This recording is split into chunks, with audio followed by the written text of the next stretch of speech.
الحمد للہ رب العالمین والصلاة والسلام علی سید الانبیاء والمرسلین اما بعد فاعوذ باللہ من الشیطان الرجیم بسم اللہ الرحمن الرحیم ان اللہ وملائکتہ یصلون علی النبی یا ایہا الذین آمنوا صلوا علیہ وسلموا تسلیما الصلاة والسلام علیک یا سیدی یا رسول اللہ وعلی آلک واصحابک یا سیدی یا حبیب اللہ الصلاۃ والسلام علیک یا سیدی یا رحمۃ للعالمین وعلی آلک واصحابک یا خاتم النبیین۔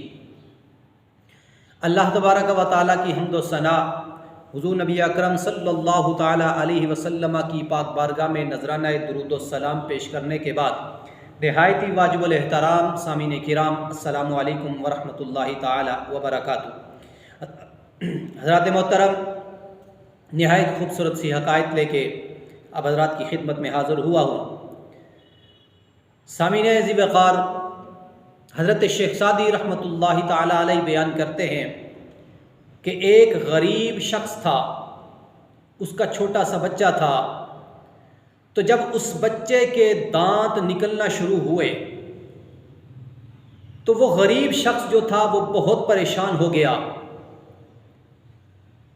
اور سوچنے لگ پڑا کہ اب اس کے دانت نکلنا شروع ہو گئے ہیں، اب یہ کھانے کے لیے مجھ سے روٹی مانگے گا، جبکہ اپنا حال یہ ہے کہ اپنا مشکل سے گزارا ہو رہا ہے۔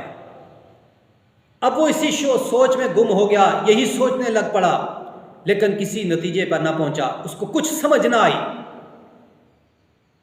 پھر اس نے اس معاملے میں اپنی بیوی سے بات کی، اپنی بیوی سے مشورہ کیا کہ اب اس کے دانت نکلنا شروع ہو گئے ہیں، یہ اب کھانے کے لیے روٹی مانگے گا، جبکہ اپنا حال یہ ہے کہ ہمارا گزارا جو ہے وہ بڑی مشکل سے ہو رہا ہے۔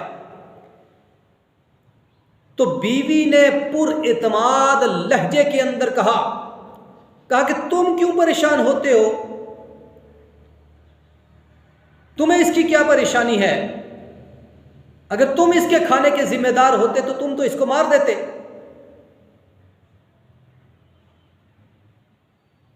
جس ذات نے، اس بیوی نے کہا جس ذات نے اس کو دانت عطا کیے ہیں وہی ذات اس کے رزق کا بھی بندوبست کرے گی،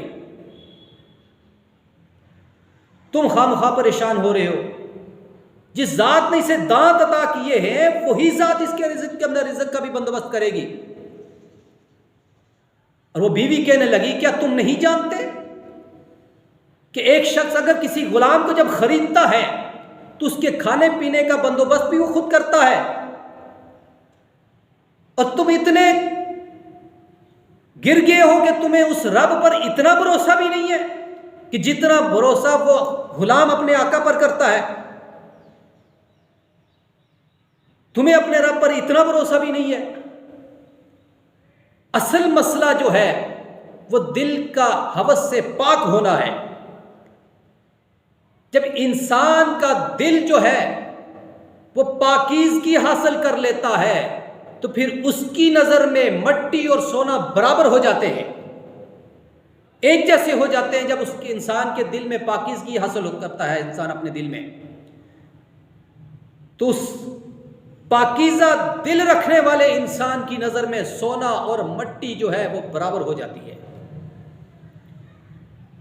جب انسان کا دل اس پاکیزگی کو حاصل نہیں کر سکتا، اگر انسان کے دل میں یہ پاکیزگی حاصل نہ ہو تو اس کا حال اس بادشاہ جیسا ہو جاتا ہے کہ جو ایک ملک کا بادشاہ تو ہوتا ہے لیکن وہ مزید ممالک کے اوپر قبضہ کرنے کی آرزو رکھتا ہے۔ تو حضرات محترم، حضرت شیخ سعدی رحمۃ اللہ تعالیٰ علیہ اس حقائق میں بیان یہ کر رہے ہیں۔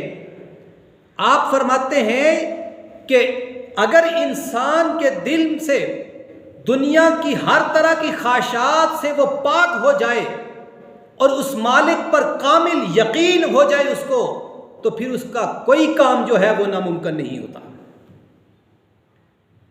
دنیا کی ہر قسم کی خواہشات سے جب انسان کا دل پاک ہو جاتا ہے اور اس مالک پر جب اس کا یقین کامل ہو جاتا ہے تو پھر اس کا کوئی بھی کام جو ہے وہ ناممکن نہیں ہوتا۔ تو حضرات محترم، اللہ تعالی جو ہے وہ تمام کائنات کا خالق و مالک ہے، تمام مخلوق کا رزق اس نے اپنے ذمے لے رکھا ہے، ساری کائنات کا رزق جو ہے وہ اس نے اپنے ذمے لے رکھا ہے۔ جب رزق کی ذمہ داری اس کی ہے تو پھر ہم خود کو کیوں پریشان کر بیٹھے ہیں؟ ہم خود کو اس پریشانی میں کیوں مبتلا کر بیٹھے ہیں جب رزق کی ذمہ داری اس مالک نے اپنے ذمے لی ہوئی ہے؟ تو حضرات محترم، یہ پریشانی خود میں ہم اس لیے مبتلا کرتے ہیں کہ ہمارے دل کے اندر جو ہے وہ پاکیزگی نہیں ہوتی اور اس رب پہ ہمیں بھروسہ نہیں ہوتا۔ جب بندے کا اس رب پہ بھروسہ ہو جاتا ہے، یقین کامل ہو جاتا ہے، تو پھر اس کے سامنے سونا مٹی ایک جیسے ہو جاتے ہیں، اس کا کوئی بھی کام پھر ناممکن نہیں ہوتا۔ حضرات محترم، ہم جب اس مالک نے ذمہ خود لیا ہے، رزق کا ذمہ، اس ذمہ داری اس نے اپنے ذمہ لی ہے، جب رازق ہمارا وہ ہے، تمام مخلوق کا رازق وہ ہے، تمام مخلوق کا مالک وہ ہے، خالق وہ ہے، تو پھر ہم خود کو اس پریشانی میں کیوں مبتلا کر بیٹھے ہیں کہ فلاں وقت میں کیا کھاؤں گا، میرا بچہ کیا کھائے گا، میرا بچہ کیا کھائے گا۔ اسی سوچ نے ہمیں مختلف قسم کی وسوسوں اور فتنوں میں مبتلا کر رکھا ہے۔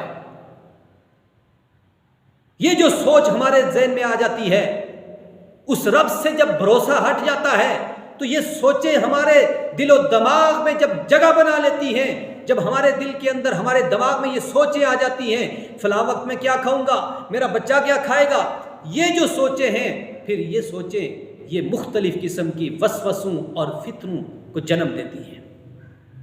پھر انسان مختلف قسم کے وسوسوں اور مختلف فتنوں میں مبتلا ہو جاتا ہے، اور اسی سوچ کی وجہ سے وہ اپنے رب سے بھی غافل ہو جاتا ہے۔